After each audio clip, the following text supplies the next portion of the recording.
मैं राजकुमार विश्वकर्मा। आज हमारी खास चर्चाओं में हमारे साथ प्रदीप उपाध्याय जी हैं। कहने के लिए कोतमा विधानसभा ऐसा विधानसभा क्षेत्र जो कि सामान्य सीट है, अनूपपुर ज़िले की सामान्य सीट, क्योंकि हर बार यहाँ देखा जाता है कि अक्सर बहुत सारे प्रत्याशी भी मैदान में होते हैं और प्रत्याशियों के होने के साथ एक सबसे बड़ा मुद्दा यहाँ पर ये होता है कि कई बार देखा जाता है कि हर बार चुनाव तो होते हैं, हर 5 साल में होने वाले विधानसभा चुनाव को लेकर के तमाम कई सारी बातें होती, कई सारी घोषणाएं होती हैं। कहने के लिए एक तरफ मध्य प्रदेश में भारतीय जनता पार्टी की सरकार है, लेकिन कोतमा विधानसभा जहां पर लगातार ये दूसरा पंचवर्षीय होगा जिसमें कांग्रेस की विधायक हैं। प्रदीप जी, आप लोग हमेशा सोशल मीडिया में जो है तो कई तरह की पोस्ट करते हैं कि कोतमा बीमार है। कोतमा में कई सारे कार्यों को लेकर के भी जो है तो कई बार विरोध भी किया जाता है, देखा जाए आवश्यक रूप से तो कई सारी ऐसी विषय वस्तु हैं यहाँ पर। तो सबसे पहले मैं जानना चाहूँगा कि कोतमा बीमार है को लेकर के जो लगातार आज देखा जा रहा है कई वर्षों से यह टॉपिक छिड़ा हुआ है, तो सबसे पहले मैं जानना चाहूँगा कि आप लोगों के आसपास क्योंकि सामुदायिक स्वास्थ्य केंद्र जैसी चीज़ें जो हैं जी, उनमें क्या सुविधाएं हैं और कोतमा बीमार है कैसे आप लोग जो है तो तय करते हैं कि कोतमा बीमार चल रहा है? सबसे पहले तो आपको बहुत बहुत धन्यवाद कि आज एक जनहित के मुद्दे को लेकर के आपका चैनल इस मुद्दे को लेकर के मुख्य पटल पर लेकर के आया है। देखिए, स्वास्थ्य का मुद्दा एक बहुत ही गंभीर मुद्दा है और जिसकी लड़ाई आज हम लोग करीब 2018 से लगातार लड़ रहे हैं।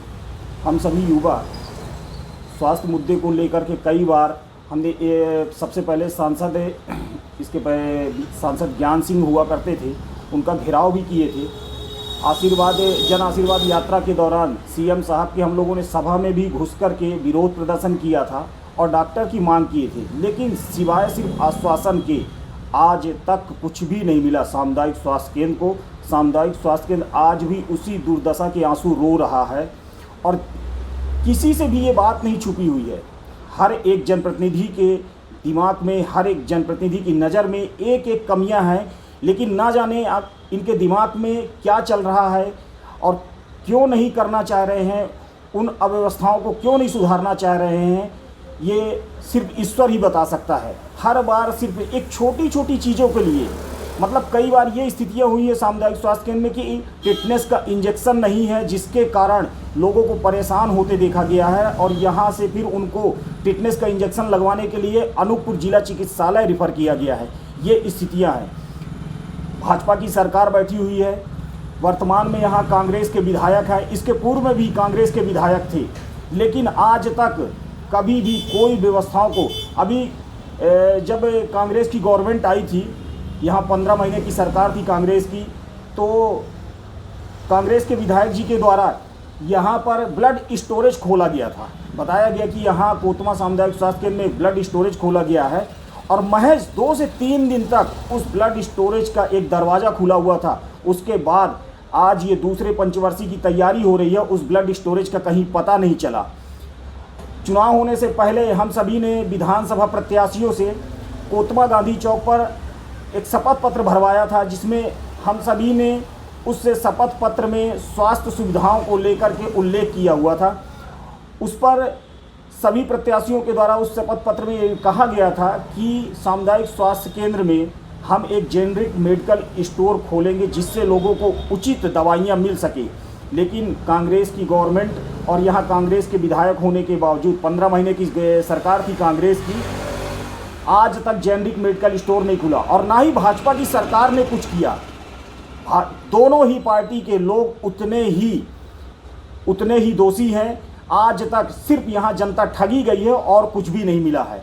यहाँ पर स्वास्थ्य, शिक्षा और रोजगार को लेकर के पूरा कोतमा विधानसभा आंसू बहा रहा है।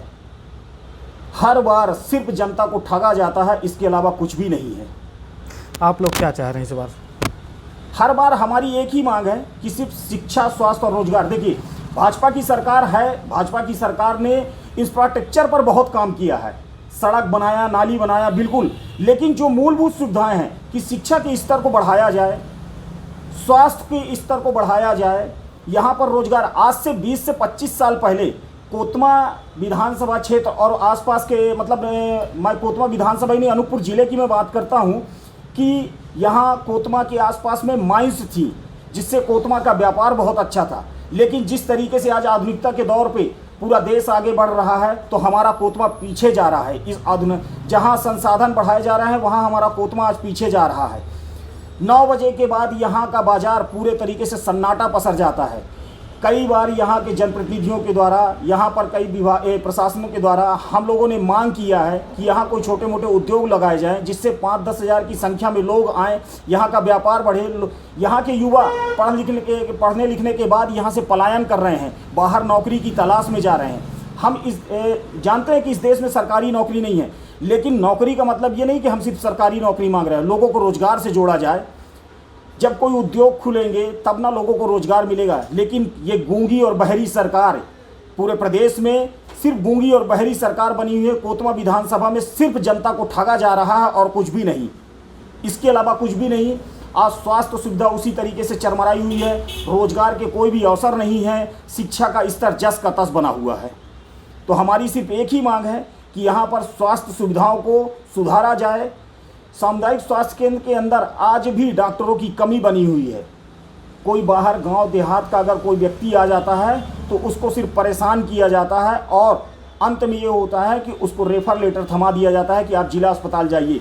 आपको मैं बता दूं कि एक सबसे बड़ी कमी यहाँ पर यह है कि लोग बाग घंटों घंटों सिर्फ एम्बुलेंस के इंतज़ार में बैठे रहते हैं और अंत में उनके हाथ सिर्फ वो लाश आती है और कुछ नहीं। तो ये स्थितियाँ हैं यहाँ कोतमा सामुदायिक स्वास्थ्य केंद्र की। कोतमा का एक सबसे बड़ा विषय वस्तु और पहलू ये था कि मॉडल रोड को लेकर के एक विशेष आयोजन किया गया, जिसमें कई सारे कार्यक्रम हुए और देखा गया कि मॉडल रोड के नाम पर जो है, तो क्या आप लोग क्या देखते हैं, किस नज़रिए से देखते हैं इस मॉडल रोड को? देखिए, मॉडल रोड जो बनाया गया, सबसे पहले तो कोतमा में एक खुशी हुई कि एक मॉडल रोड बनाएगा जिससे नगर भी सौंदर्यीकरण के नाम पे ये पैसा आया था और नगर हमारा सुंदर होगा, व्यवस्थित दिखेगा। उसको लेकर के कोतमा में एक बड़ा सा इवेंट किया गया कोतमा बस स्टैंड में, जिसमें भाजपा सरकार के कैबिनेट मंत्री, खाद्य मंत्री को भी बुलाया गया था। यहाँ पर तत्कालीन कलेक्टर श्री चंद्र मोहन ठाकुर थे और कोतमा में वर्तमान विधायक सुनील सराफ जी भी थे। आपस में इन्होंने अपने सरकार की उपलब्धियां गिनाने के लिए उस मंच पे ही लड़ना शुरू कर दिया और विधायक जी का कहना था कि ये पैसा 15 महीने की सरकार में कमलनाथ जी ने दिया है और भाजपा की सरकार अपना श्रेय लेने के लिए कह रहे थे कि ये भाजपा की सरकार ने पैसा लेकर के आया है। और उस पैसे की बलि चढ़ा दी गई। 10 करोड़ का रोड महज मुझे लग रहा है कि शायद ये 5 से 7 करोड़ में इस रोड को बना करके, और नगर को अभी भी सौंपा नहीं गया है। उस रोड का काम आज भी बीते 3 वर्षों में PWD लोक निर्माण विभाग के द्वारा बताया जा रहा कि अभी भी इस रोड का काम आधा अधूरा है, कुछ काम अभी बाकी है जो चल रहा है। 14 मीटर की रोड बनानी गई थी, कुछ जगह पर 9 मीटर बनाया गया है, कुछ जगह पर 8 मीटर रोड बनाया गया है। डिवाइडर बनाना था 1.5 मीटर का, उसे भी 70 सेंटीमीटर में बना करके सीमेंट दिया गया है। कोई बोलने वाला नहीं है। जिस तरीके से विधायक जी ने इसको श्रेय लेने के लिए भरे मंच पे कलेक्टर साहब को कहा था कि अपनी कलेक्ट्री दिखाइए, आज तक उस रोड के मुद्दे पर विधायक जी ने चुप्पी साध ली। ना जाने आखिर उन्हें ऐसा कौन सा ताकत मिल गया कि उन्हें चुप्पी साध लिए। और उसी तरीके से भाजपा सरकार में भी बैठे हुए, सत्ता में बैठे हुए लोग भी चुप्पी साधे बैठे हुए हैं। भाजपा के लोगों को तो इस बात का डर है कि कुछ रसूखदारों के मकान फंसे हुए हैं उस रोड के किनारे, कि कहीं हमारे मकान न गिरा दिए जाएँ। इस वजह से वो जनता के साथ खड़े होने में कतरा रहे हैं। अभी 6 महीने बाद जो है तो फिर से विधानसभा के चुनाव होना है, तो इस बार आप लोग क्या चुनना चाह रहे हैं? मतलब परिवर्तन चाहते हैं या कोई ऐसा प्रत्याशी जो आप लोगों के हितार्थ में सोचे, या फिर आप लोग अपने बीच से किसी को निकाल करके चुनाव लड़वाना चाहेंगे? देखिए, चुनाव होना है, निश्चित है, और चुनाव में मतदान करना भी हर एक व्यक्ति का अधिकार है। सरकार चुननी है तभी जा कर के कुछ ना कुछ काम होंगे। हम एक ऐसी सरकार चुनना चाहते हैं जिससे लोगों का हित हो।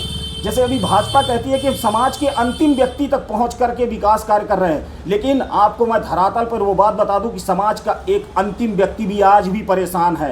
सिर्फ ये वादे और ये कहावत जो है कागजों पर इनके सिमटे हुए हैं। समाज के अंतिम व्यक्ति तक अगर पहुंच के उसको विकास के धारा में, मुख्य धारा में जोड़ा जाता तो शायद आज समाज जो है सुदृढ़ और मजबूत होता। लेकिन आज भी आप देखिए कि लोग बाग अशिक्षित उसी तरीके से पड़े हुए हैं। लोगों के यहाँ मतलब बिजली के लिए आज भी अनूपपुर ज़िले में बहुत से गांव ऐसे भी हैं कि जहां अंधेरा कायम है। कहते हैं कि आज़ादी, एक बहुत बड़ा इवेंट किया जा रहा है कि अमृत महोत्सव, आज़ादी का अमृत महोत्सव मनाया जा रहा है। आज समाज के पीछे मतलब आप देखिए कि अंतिम व्यक्ति के पास क्या वो सुख सुविधाएं, वो संपन्नता है। आप किस विषय को लेकर के अमृत महोत्सव मना रहे हैं? समाज में आज भी बहुत से शोषित और वंचित लोग बचे हुए हैं। जब तक समाज का एक एक व्यक्ति मजबूत नहीं हो जाता है तो आप ये अमृत महोत्सव मनाने का ढकोसला बंद करिए। मैं तो दोनों ही सरकार को दोषी मानता हूँ और हम एक ऐसी सरकार चुनना चाहते हैं जिससे लोगों को शिक्षा, स्वास्थ्य और रोजगार मिल सके। हम ये नहीं कहते हैं कि आप एक ही दिन में सारा चीज़ कर देंगे, लेकिन कम से कम कुछ तो आप स्थितियों को सुधारिए ताकि लोगों को लगे कि हाँ काम हो रहा है। पर ये स्थितियाँ ये है कि चुनाव हो जैसे ही शुरू होते हैं बड़े बड़े वादे किए जाते हैं, बड़े बड़े पोस्टर लगाए जाते हैं कि हम ऐसा कर देंगे, हम ऐसा कर देंगे, लेकिन सत्ता में बैठते ही वो सारी चीज़ें भूल जाते हैं। फिर तो जो भी विधायक चुन के आता है शायद उनसे मिलने के लिए हमें 4 दिन लगते हैं कि हम अपनी एक बात रख दें तो वो 4 दिन बाद हमसे मिल पाते हैं। स्थितियाँ ये हैं। हम चाहते हैं कि कोई अच्छी सरकार बने, कोई तीसरा विकल्प आए इस प्रदेश में ताकि इस प्रदेश में खुशहाली आए। आज किसानों की स्थिति देखिए आप, कोतमा विधानसभा में सिंचाई का साधन नहीं है, सिर्फ ईश्वर पर आश्रित है कि बरसात में जो पानी गिरा उस पर धान की खेती होती है। उसके बाद आज लोगों की ज़मीनें बंजर पड़ी हुई हैं। अगर सिंचाई के साधन होते तो बहुत सारे लोग खेती किसानी करके उससे रोजगार के जो जुड़े होते, लोग सब्जी बेच करके अपना घर परिवार चला सकते थे इस महंगाई के दौर में भी। कोतमा विधानसभा में आपके कितनी ग्राम पंचायत है, कितने गाँव ऐसे हैं? कोतमा विधानसभा में ज़्यादा मुझे तो जानकारी नहीं है, लगभग 62 या 68 कितने ग्राम पंचायत हैं।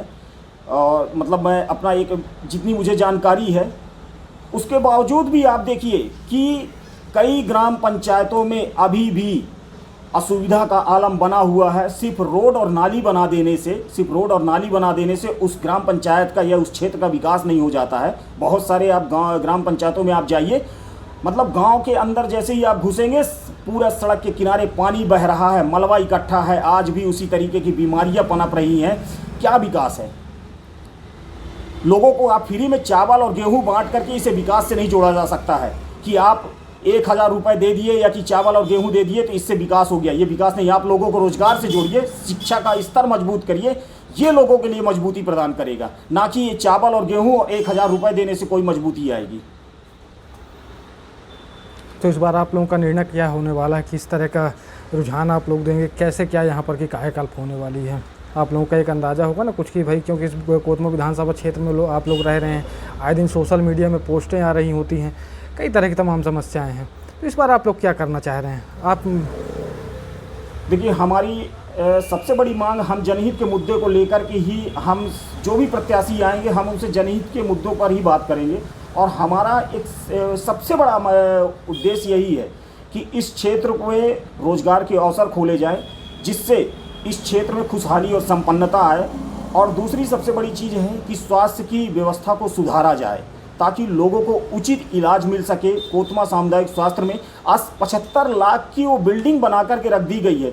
बहुत आपको मैं बता दूं, एक जानकारी आपको देना चाहूँगा आपके चैनल के माध्यम से कि सोनोग्राफी की मशीन ला करके रखी गई है। ऑपरेटर ना होने की वजह से शायद वो धूल खाते हुए पड़ी हुई है। तो ये स्थितियां हैं। यहाँ पर कोई जनप्रतिनिधि आज तक जा कर के देखने वाला नहीं है कि यहाँ नियमित सफाई होती है कि नहीं होती है, डॉक्टर कितने समय तक रहते हैं कि नहीं। कई बार स्थितियाँ ये होती हैं कि गांव देहात के व्यक्तियों को डिलीवरी के लिए यहाँ पर जो स्टाफ होते हैं वो उनसे चोरी छिपे पैसे मांगते हैं और वो बेचारे गरीब कहीं से भी व्यवस्था करके, क्योंकि वो अपने अधिकार को नहीं समझ पाते हैं, अपने अधिकार की लड़ाई नहीं लड़ पाते हैं, उन बेचारों को ये लगता है कि हम कैसे भी अपने काम से निपटे, तो उनसे ज़बरदस्ती मतलब ब्लैकमेलिंग करके कहीं पर उनसे 2000-4000 रुपये पैसे वसूल लिए जाते हैं। इस तरीके का आलम है, चारों तरफ से भ्रष्टाचार का आलम है। इन सारी चीज़ों से हम मुक्ति पाना चाहते हैं तो एक अच्छी, मजबूत और एक सुदृढ़ सरकार हम चुनना चाहते हैं ताकि यहाँ लोगों का भला हो सके। ये हमारी मांग है। कोतमा विधानसभा में हर बार सिर्फ लोग चुनाव से पहले बड़े बड़े वादे करते हैं। इसके पहले कांग्रेस के ही विधायक जी बैठे थे, उन्होंने बड़े बड़े, और उसके पूर्व में भाजपा के विधायक थे, उन्होंने बहुत बड़ी बड़ी बातें की कि सरकार हमारी है, हम ऐसा कर देंगे, हम यहाँ शिक्षा का स्तर सुधारेंगे, स्वास्थ्य की व्यवस्थाएं करेंगे। गांधी चौक पर एक सभा की गई थी जिसमें भाजपा के ही पूर्व विधायक दिलीप जायसवाल जी के द्वारा ये कहा गया था कि ये से सामुदायिक स्वास्थ्य केंद्र में मैं अपनी बेटी को डॉक्टरी की पढ़ाई करा रहा हूँ, जिस दिन वो पढ़ करके आएगी तो मैं अपनी बेटी को वहाँ स्वास्थ्य सेवा के लिए मैं यहाँ पर रखूँगा। पर आज तक सिर्फ वो बातें मीडिया में रह गई। आज तक विधायक जी का कहीं पता नहीं चला कि वो अपनी बच्ची को कभी एक दिन की सेवा के लिए भी सामुदायिक स्वास्थ्य केंद्र में भेजे हों। तो मैं याद दिलाना चाहूँगा कि सिर्फ ये बातें जो है मीडिया के सामने अपने आप को चर्चित में लाने के लिए ये सब किया जाता है और जनता को हमेशा ठेंगा दिखाया जाता है। चुनाव लड़ने वाले जो प्रत्याशी हैं, क्योंकि धीरे धीरे करके कई लोग सामने आने शुरू हो गए हैं कि मैं चुनाव लड़ूंगा मैं, तो उनके लिए आप क्या मैसेज देना चाहेंगे? देखिए, चुनाव लड़ने का अधिकार सबको है और बिल्कुल सभी को अधिकार है चुनाव लड़ने के लिए, लेकिन मैं ये कहना चाहता हूँ कि हर 5 वर्ष में ये जो बहुत सारे प्रत्याशी आते हैं इस क्षेत्र में, हाथ जोड़कर खड़े होते हैं और सिर्फ चुनाव के 2 महीने तक ही इस क्षेत्र में दिखते हैं, उसके बाद ना जाने किस बिल में घुस जाते हैं। मेरा कहना सिर्फ इस मीडिया आपके चैनल के माध्यम से ये है उन सभी प्रत्याशियों से कि अगर आप चुनाव जीत कर नहीं आ पाए या कि आपकी सरकार नहीं बैठ पाई, जिस भी दल से आप खड़े हो रहे हैं, चाहे निर्दलीय खड़े हो रहे हैं, कम से कम आप 5 साल इस क्षेत्र में जीवित रहिए, आप जीवित दिखिए, जनता की आवाज़ बनिए। जो भी सत्ता में बैठा हुआ है, जो मूलभूत सुविधाएं हैं, उन पर आवाज़ बनकर के यहाँ पर खड़े होइए, लोगों की ताकत बनिए, ताकि आने वाले समय पर आपको लोग पहचाने और कभी आप उनका नेतृत्व करने के लिए इस क्षेत्र में खड़े होइए। सिर्फ हर 5 साल में आप अचानक से उग के आ जाते हैं, इस क्षेत्र में खड़े हो जाते हैं कि हम ऐसा कर देंगे, वैसा कर देंगे, और 2 महीने के बाद ये सारे जितने भी प्रत्याशी आकर के खड़े होते हैं और चुनाव में इनको जब सफलता नहीं मिलती है तो ये किसी बिल में जाके छुप जाते हैं। तो ये थी कुछ खास चर्चाएं पंडित प्रदीप उपाध्याय जी से, जहां पर कोतमा बीमार है को लेकर के, कि वाकई में जो है तो कोतमा विधानसभा को लेकर के तरह तरह के तमाम जो है तो आप भी देख रहे होते हैं कि सोशल मीडिया में तमाम कई सारी पोस्टें आ रही होती हैं, वाकई में कहीं ना कहीं पर समस्याएं होती हैं। जनप्रतिनिधि तो हम लोग चुनते हैं, लेकिन जनप्रतिनिधि हमारे कितना काम करते हैं, और साथ ही साथ जो चुनाव लड़ने वाला वो व्यक्ति जिसे कहीं ना कहीं पर अपनी जो है तो चुनाव लड़ने की एक जो इच्छा होती है, चुनाव लड़ भी रहे होते हैं, चुनाव हारने के बाद या चुनाव नहीं लड़ पा रहे होते तो उसके बाद कहीं ना कहीं विलुप्त हो जाते हैं। तो चलिए, इस अगली कड़ी में हमारी मुलाकात फिर होगी कुछ ऐसी खास चर्चाओं के साथ। मैं राजकुमार विश्वकर्मा, धन्यवाद।